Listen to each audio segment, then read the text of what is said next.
¿Qué tal? Muy buenas noches. De nueva cuenta su amigo Víctor Gumara Correa Ortega en otro de los espacios de Canal Tributario MX para tratar un nuevo tema, sobre todo que tiene que ver con la práctica fiscal de los despachos contables, de los despachos también de servicios legales y de consultoría en general en materia tributaria, respecto precisamente a la carta invitación y a la vigilancia llamada profunda para efecto de primero acotar la terminología de lo que implica precisamente hablar de ese tipo de instrumentos o mecanismos que puede utilizar el Servicio de Administración Tributaria de México para efecto de revisar a un contribuyente sus declaraciones, su comportamiento,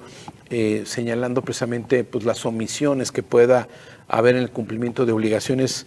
fiscales o inclusive en tema de discrepancia de la información tanto declarada y de la información con la que cuenta la autoridad en su sistema de base o base de datos institucional, etcétera, que puede utilizar algunas herramientas para efecto de hacer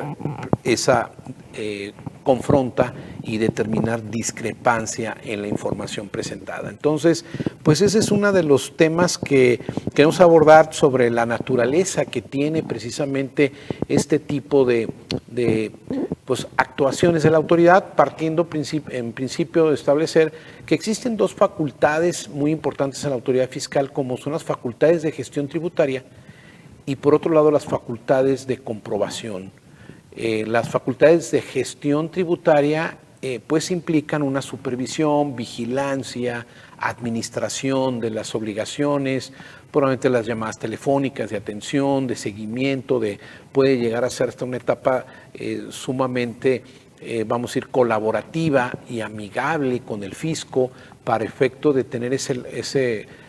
contacto, precisamente, yo diría primer contacto pues más colaborativo sobre todo, ¿no? Entonces estas facultades de gestión pues están agrupadas en el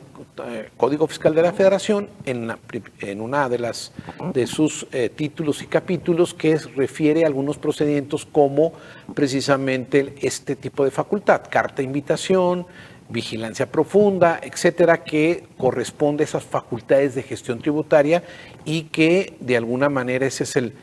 fundamento, vamos a verlo un poquito a continuación. Por otro lado, también tenemos las facultades de comprobación, fiscalización, investigación, que están contenidas en el artículo 42 del Código Fiscal de la Federación. Y aquí tenemos lo que ya conocemos en la práctica como visita domiciliaria, revisión de gabinete, revisión de dictamen, revisión electrónica,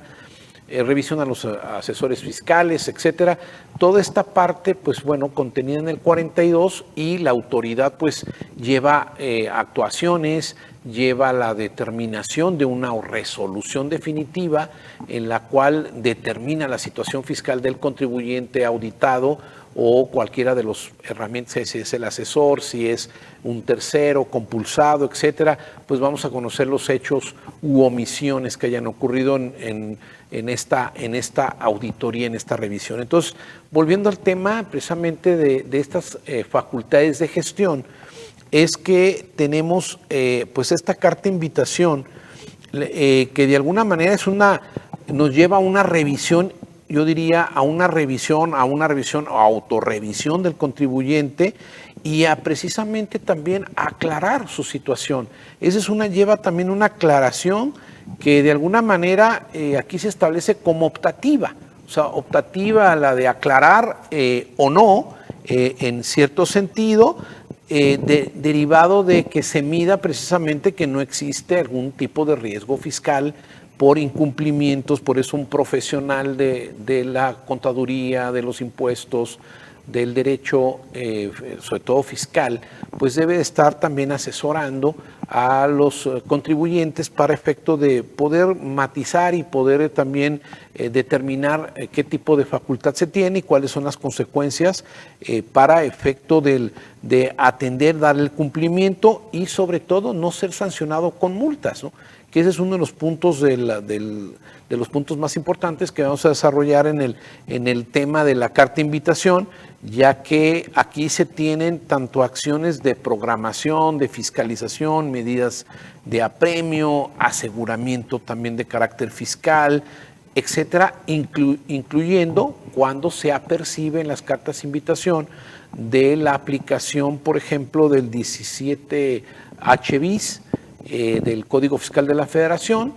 que se refiere precisamente a los dos procedimientos que puedo decir yo, uno de restricción de certificado de sello digital y otro finalmente de cancelación del certificado de sello digital. ¿Qué es esto de la cancelación del certificado de sello digital? Pues que no va a poder facturar la empresa, o sea, no va a poder emitir un CFDI en virtud de que en este proceso, pues el SAT es el que va a llevar el tema de la validación de este tipo de comprobante, de la certificación, y pues en todo caso retira precisamente ese certificado, lo puede restringir en una primera etapa. El contribuyente tiene un periodo de 40 días para aclarar a través de la plataforma precisamente del SAT, ingresar, aportar las pruebas que permitan acreditar que está esa obligación ya cumplida, y de esa manera la autoridad también cuenta para liberar dejar esta restricción sin efectos. Entonces es un punto muy importante en el señalamiento del cumplimiento de las obligaciones para efecto de determinar precisamente pues esta oportunidad, diría yo, ¿no? O sea, una oportunidad de los contribuyentes para que de manera espontánea también pues actualicen sus obligaciones fiscales, aclaren la información, entreguen lo que les hace falta, porque de repente sabemos que todos pueden tener en la mayoría de los casos pues obligación de presentar pagos provisionales, presentar su declaración anual, pagos mensuales definitivos para efectos de IVA, etcétera. Todo este cúmulo de información de carácter fiscal es muy importante que lo tengamos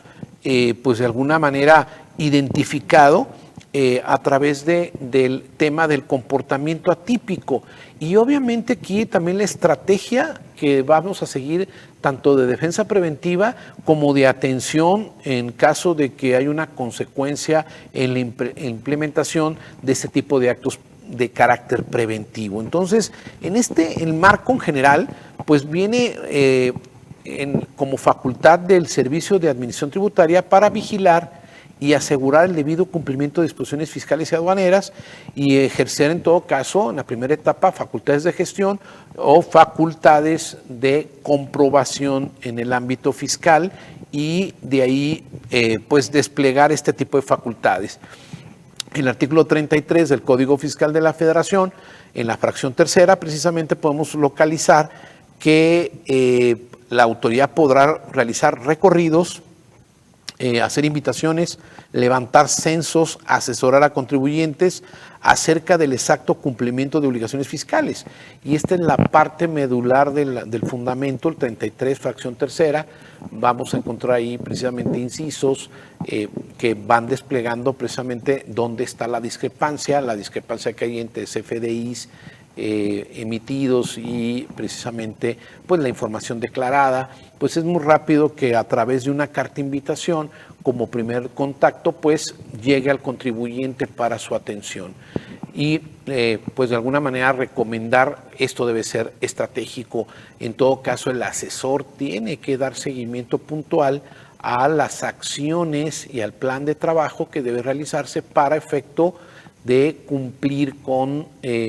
pues estos aspectos, ¿no? Que puede dar lugar inclusive a hacer un diagnóstico, a actualizar sus obligaciones fiscales y a quedar mejor ante el fisco, actualizado y con el debido cumplimiento, ¿verdad? Bueno, entonces les agradezco la atención y nos vemos la próxima.